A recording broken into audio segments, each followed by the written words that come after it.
The Nevada desert is one of the most unforgiving environments in North America. For hundreds of miles, it is nothing but cracked earth, scrub brush, and extreme heat. But in the middle of this wasteland, you will eventually hit a hard line. Heavy steel gates, surveillance cameras, and clear warnings that unauthorized entry carries the threat of lethal force. It is a strange contradiction. This patch of dirt is heavily guarded to keep people out, yet it is famous worldwide for something supposedly hiding inside: extraterrestrials. There are no confirmed flying saucers or alien bodies here. This is a real, operational United States military testing facility. The true history of this space is found by looking down into the geopolitical secrets buried in the sand, rather than looking out into the stars. In the early 1950s, the nuclear arms race accelerated. The United States was regularly testing atomic weapons, detonating them right in the Nevada desert. The threat of the Soviet military was expanding. American intelligence agencies desperately needed a place to develop new, highly advanced reconnaissance technology, far away from any potential spies. This satellite map shows a high-altitude dry lake bed known as Groom Lake. Surrounded by mountains, it offered a perfectly hidden, flat canvas for aviation testing. The natural salt flat was vast enough to support massive runways. Test pilots could land experimental aircraft at high speeds. The site was a calculated geographical necessity, driven entirely by Cold War desperation and the demand for absolute operational security. The facility's first major classified project was the U-2 reconnaissance aircraft. It was essentially a powered glider designed to photograph enemy territory. The defining feature of the U-2 was its operating ceiling, sustaining flight at 70,000 feet.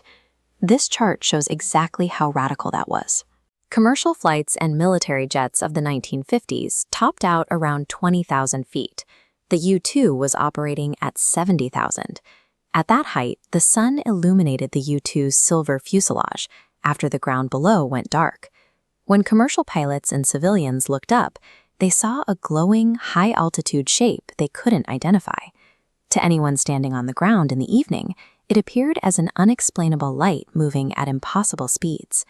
Without knowing it, people filing the first widespread UFO reports were actually documenting cutting-edge human engineering. As the Cold War progressed, Soviet radar systems improved. Area 51 shifted its focus to invisibility, creating highly classified black projects designed to evade detection. This led to aircraft like the A-12 Oxcart. Its flat, menacing profile discarded everything engineers knew about conventional aerodynamics. Later came the F-117 Nighthawk. It relied on entirely flat, faceted surfaces to scatter radar waves, resulting in a dark, diamond-shaped geometry. To protect these billion-dollar assets, the United States government maintained a policy of total denial. They refused to acknowledge the base existed and denied that these vehicles were flying. Civilians in Nevada were repeatedly looking up and seeing silent black triangles cutting through the sky. But when they asked authorities about it, they were told absolutely nothing was there.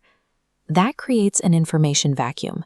When the government enforces absolute silence, human imagination fills the void, substituting extraterrestrial explanations for classified military realities.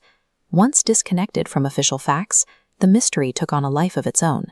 It became a fixture in television, literature, and film. Local communities quickly recognized the commercial potential. State Route 375, a long stretch of road running near the base, was officially designated the Extraterrestrial Highway. The tiny neighboring town of Rachel, Nevada, built its local economy around the conspiracy, leaning entirely into the alien branding to attract tourists. By the 1990s, the mythology reached total cultural saturation. The image of the gray alien became a permanent fixture in everyday American life. The fictional myth of Area 51 generated countless books, movies, and tourist traps, becoming vastly more famous and profitable than the historic reality it was built to hide. The decades of total government silence finally broke in 2013. The CIA declassified a trove of documents that officially acknowledged the base by name and detailed its long history of aviation testing. This visual breakdown separates the verified facts from the speculation. We now have concrete declassified records of the aircraft programs that operated there. We still have zero verified public evidence of extraterrestrial technology. But despite this modern transparency, the facility isn't a museum. Today, it remains a fully active, restricted testing ground for the next generation of classified projects. The perimeter is still guarded by unmarked trucks, anonymous contractors, and motion sensors buried in the sand. The silent surveillance continues. By attempting to completely isolate and hide the future of human aviation, the United States military accidentally engineered the most enduring alien legend in the world.